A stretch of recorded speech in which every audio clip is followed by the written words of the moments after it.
G'day everybody and thanks for joining me. Well, today's video is going to a place called Flinders Peak. It's around about a half-hour drive from my place. Never been there before, so I thought I'd check it out.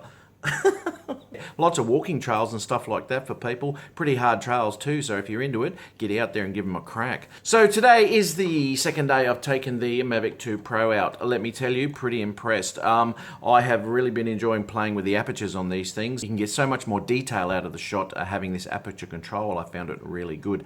Really enjoying playing around with that. Now, I went out and I used an ND4 today.